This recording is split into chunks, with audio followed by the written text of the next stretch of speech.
Hello everyone. This week I wanted to talk about opening your heart, how you do it. This is a skill. I think it's a skill. It's something that's hard for a lot of people to learn how to open their hearts, usually because we live with closed hearts for a really long time, that it becomes a habit to keep our hearts closed, and then it becomes difficult to open them up because we don't know how to do that. So I wanted to go into the opening of the heart center, or the heart chakra, in this video. And the first thing I wanted to address before I answer the question, how do you open your heart? I wanted to answer two other questions. And the first one is, how do I know my heart is closed? So that's the first question. And the second question is, what does a closed heart, where does it come from? Why do I close it in the first place? So how do you know your heart is closed? You know your heart is closed. There are certain symptoms or signs that you can use. If you're not consciously aware of the fact that your heart may be closed, you can look for these signs in your life. One of them is that your life, everything seems gray. I like to use the term gray. Everything seems gray in your life. Your life seems a bit robotic. It's just one day after the other. Life is just one thing after the other. Things are very gray. There's no passion for life. So a closing of the heart center manifests itself as a kind of cutting off of passion and love, because the heart is the center of love. So you feel a bit like life is gray. You may also have the tendency to hold people at bay. So even if you have, for example, you may be in a romantic relationship or you may be dating, but there's always a limit to how close another person can get to you, because you don't allow people to get too intimate with you. So these are little signs that your heart is closed. Now, why do you close your heart in the first place? There are multiple reasons, but I'll go over a few of them. One of them is childhood trauma. So if you've had a history of sexual abuse, for instance, or any kind of trauma in your childhood, that may lead to a closing of the heart. And it can be trauma from this life, or it can be trauma from another lifetime that you carry over into this one. When we reincarnate, when we come into a new life, we may carry with us energetic imprints or fragments from other lifetimes. So we may actually come in with already our heart chakra closed a bit as a result from trauma or pain from another life. So it doesn't have to be trauma necessarily in this life. Other reasons may be loss. So loss of a loved one that was very painful to you, a loss of a relationship. So loss has a lot to do with the closing of the heart center. So if you've experienced any kind of romantic disappointment, for example, is another reason. So these are some reasons why you would close your heart.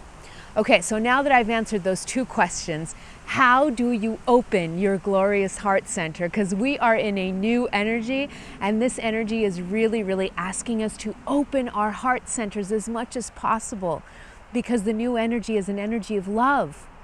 And we can't connect to love if our connector, which is our heart, is closed. So how do you open your heart? Let me go through those steps.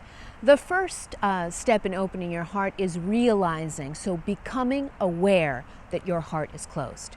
So you can do a life review, you can think a little bit about your past, what happened to me in my past that could have caused me to close my heart. All of these things, as soon as you become aware that your heart is blocked, that's the first and most important step. So when you become aware that your heart is closed, you also become aware of another belief. There is a subconscious belief that's so strong, and it holds a heart block in place. And what is that belief? It goes something like this. I believe that if I keep my heart closed, I will protect myself from pain and loss. You see? That's a belief. And that belief can be so ingrained that it holds your heart block in place because you have this belief, and it's so many times subconscious you don't even notice this. So allow yourself to become aware of this underlying belief that you have regarding the heart block. As soon as you become aware of that subconscious belief, you become aware of what a lie it is, right? You become aware of what a lie it is. No way can you protect yourself from pain or from loss by closing your heart. It's an illusion. It's not true. So as soon as you begin to expose that belief, that ingrained belief that holds a heart block in place, then you can kind of start breathing a little bit more at ease. So that's the second step, becoming aware of the subconscious belief that holds a heart block in place. So the third step then is you have a choice. So once you see that you have a heart block, and once you see the underlying subconscious pattern that holds that heart block in place, now you have a decision to make, a choice. You're going to choose to either keep your heart closed or you're going to choose to open it. There's always a choice. The universe is always inviting us to open our hearts, and there's no judgment in this invitation. Every single day, if your heart is closed, life will whisper, do you want to open your heart today or do you want to keep it closed? So that's the third step, is making this choice. But let's say you make the choice, you say, yes, I would like to open my heart. Then we move on to the fourth step. And the fourth step is just some simple practices I'll share with you guys to help you open up that heart center.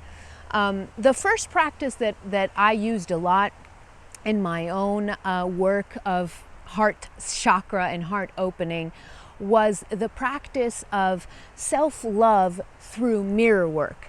So I would literally, and I still do this today, I look in the mirror every day and I look deep in my eyes and I just say, I love you. And mirror work was incredible for the practice of self-love. And remember, you can't open your heart to love anyone else unless you feel that love for yourself first. So the practice of mirror work and of self-love through mirror work was really, really important for me.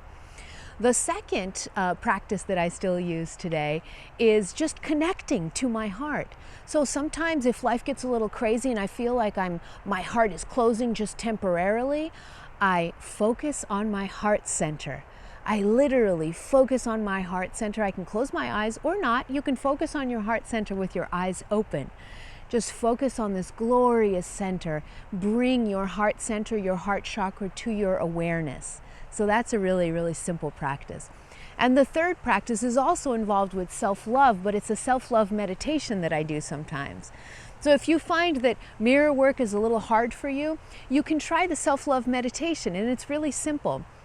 You just sit down in meditation and you close your eyes, and what I do is I start by touching my legs and my feet, and I say, I love you.